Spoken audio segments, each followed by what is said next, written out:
Who would have thought that the Nazi concentration camps could actually give humanity something that it could be truly thankful for? Such is the power of this book, Man's Search for Meaning by Viktor Frankl, a must read in every sense of the term. If you ever think that you have no reason to go on living your life, before you take any further decision, you must read this book. The year was 1942, and just 9 months into his marriage, our protagonist was separated from his family and sent into Nazi concentration camps. And one of the only things he was able to take with himself was a manuscript of a new school of thought, a new school of psychotherapy that he was developing.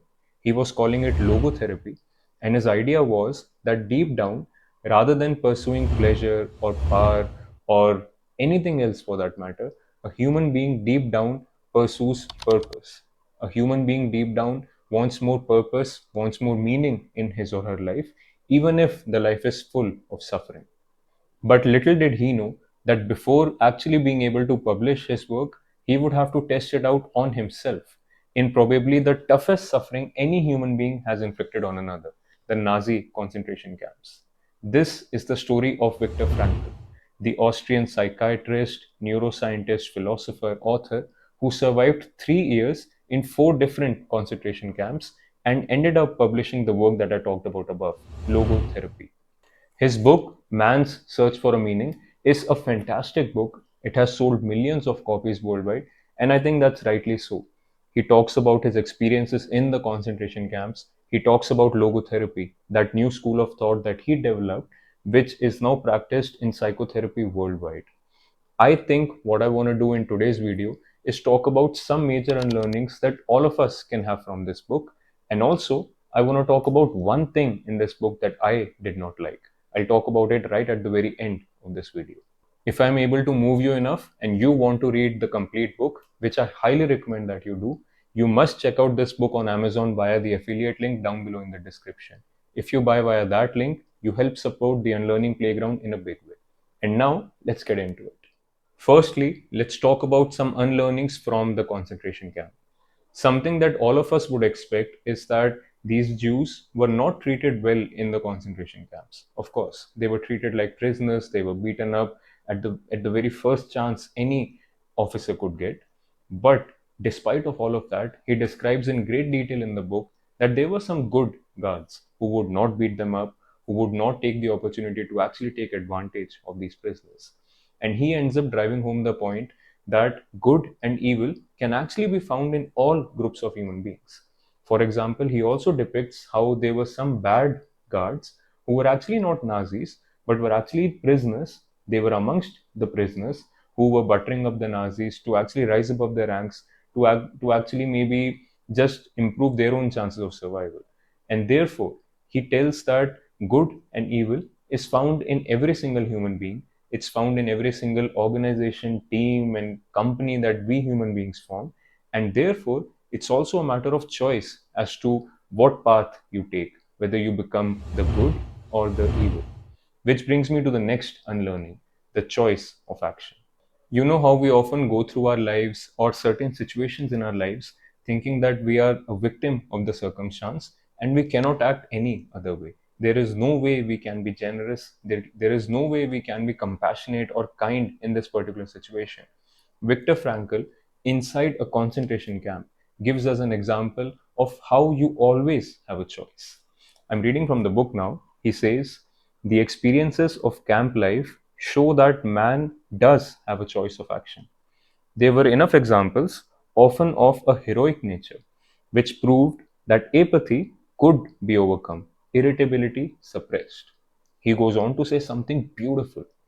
We who lived in the concentration camps can remember the men who walked through the huts, comforting others, giving away their last piece of bread. They may have been few in number, but they offer sufficient proof that this is beautiful. Everything can be taken from a man but one thing, the last of human freedoms, to choose one's attitude in any given set of circumstances, to choose one's own way in any given set of circumstances.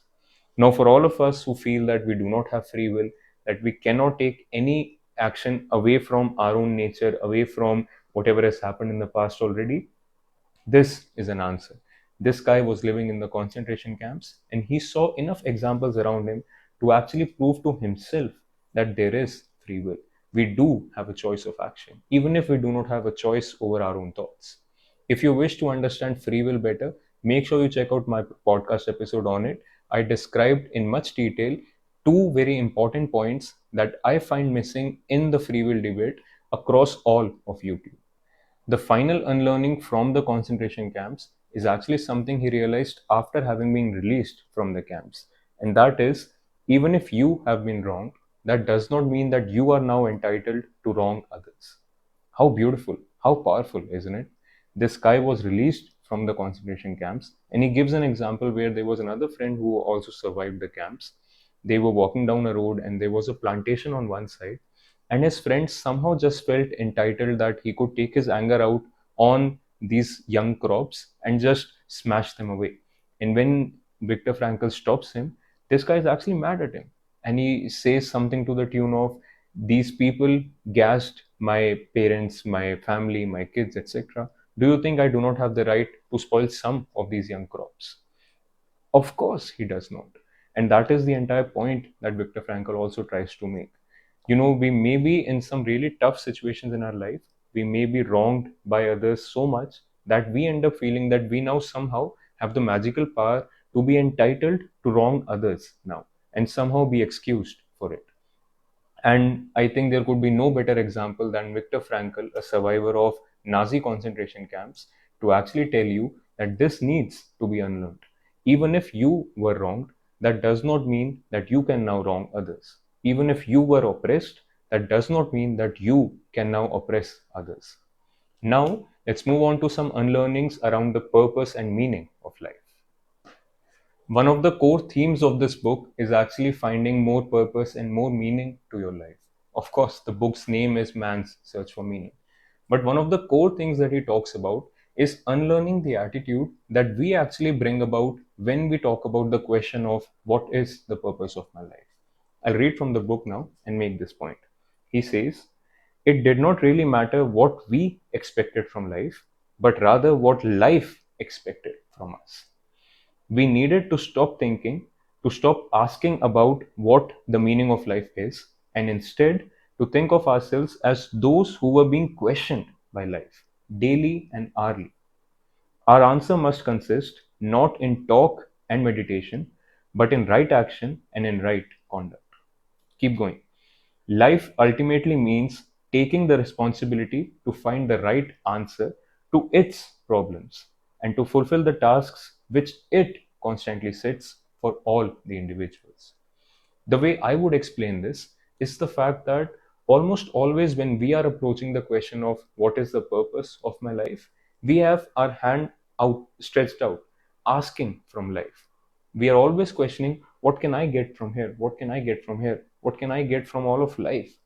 While the real answer to the purpose of your life is always found with your hand upside down, thinking about what can I offer to life? What can I bring to the table in this particular situation? What is needed in this particular arc of life? And what is it that I can offer? What is it that I can give? And that is exactly what he's talking about here.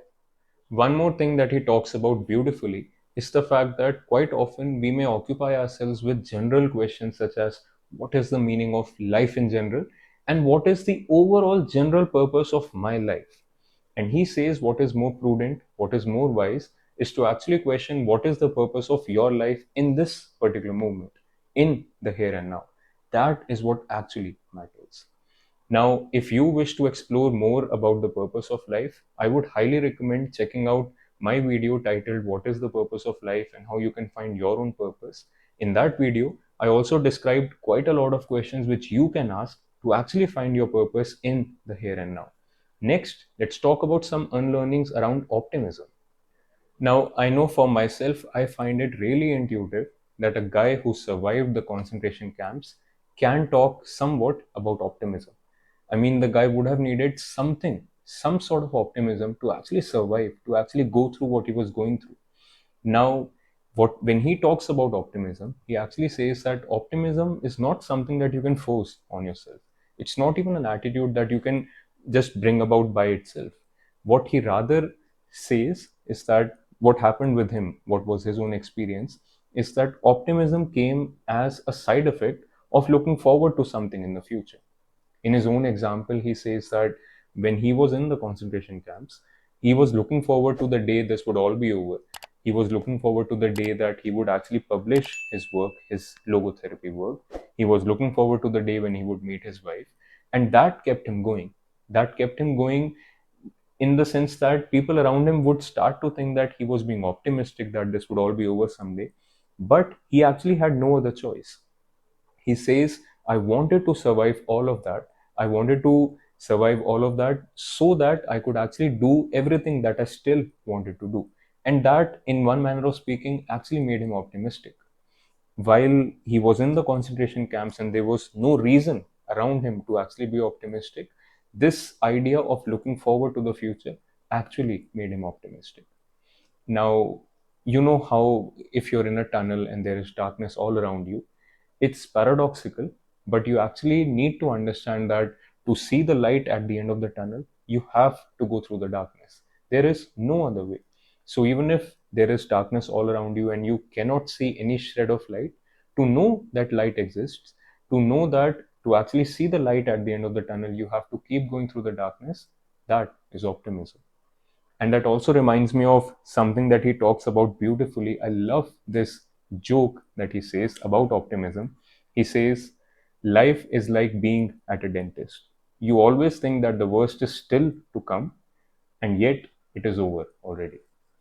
Now, I want to talk about something about this book that I particularly did not like, that I want to call out before you actually end up reading it for yourself. In one of the key sections of this book, when he's talking about the purpose and meaning of modern life, he says that there is a dangerous misconception that people have, and that is the idea that people, human beings, actually need a tensionless equilibrium state. That human beings actually want there to be no tension in their lives. They want to be in an equilibrium homeostasis so that they can simply keep on living. He thinks it's actually a dangerous misconception. He says that what human beings secretly want is actually some tension in their lives so that they can actually be pulled towards it, so that they can actually accomplish and pursue things that they actually need to do. That is the purpose and the meaning of their lives. Now, I think he's bang on, by the way. I think he's absolutely right in saying this because that is what all of us really need. At some point, we actually do want there to be forces that are pulling us toward themselves so that we can actually accomplish what we really want to accomplish. You know that quote from Rumi, what you seek is seeking you. If you're really seeking something deep down in your heart, it's actually calling you out that this is the purpose of your life. It's actually life calling you out to manifest that, and that manifests in the form of some sort of a tension firstly in your life. You would find there to be something missing in life, you would find there to be some sort of hollow in life, and you would find that you can actually go ahead and fill that hollow, and that is the purpose, the meaning of your life. However, what I want to tell you is that I do not completely agree with the way he has put it, because I see all around me human beings who are firstly in a need of equilibrium so that they can actually pursue something that is meaningful to them. For example, consider a guy, consider a regular Indian middle class guy who is right now in a software engineering job. Now, this guy did not land into a software engineering job because he wanted to. He just ended up being there because maybe because his parents forced him to, maybe because he was not forced by anyone, but he did not even think about what he should be actually doing. And software engineering jobs were the highest paying jobs, so he ended up being there. Now, for this particular guy, in this situation, he's actually in an environment where he's not meant to actualize. And therefore, all the tensions that would be pulling him towards himself within the confines of this particular environment is actually not meant for him. And therefore, for this particular guy, what he firstly needs is an equilibrium out of this environment so that he can be in an equilibrium state, so that he can actually think about and pursue things that are meaningful for him. And then he can be in a state of tension to actually actualize and materialize those things. And that's it. That's all I wanted to talk about. So now, with all of what I said in mind, I would highly recommend you to read this book for yourself, because there would of course be meaning in this book that I was not able to bring out for you.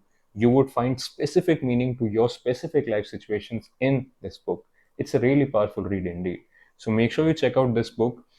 And having said that, I would also say that one of the core themes that keep emerging in questions that people ask me in my Ask a Human, Not an AI series, and also one on one sessions that people have with me, is around the fact that people nowadays are especially feeling lost, people are feeling stuck, people feel meaningless in their lives, which motivated me to actually create a playlist of content that can help around these kind of scenarios. That playlist must be appearing on your screen right now, or it's definitely available in the description down below. Make sure you check out more of that content. Make sure you check out more of the book reviews. Make sure you subscribe to the channel if you haven't already. And I'll see you in the playground soon again. Until next time, peace out.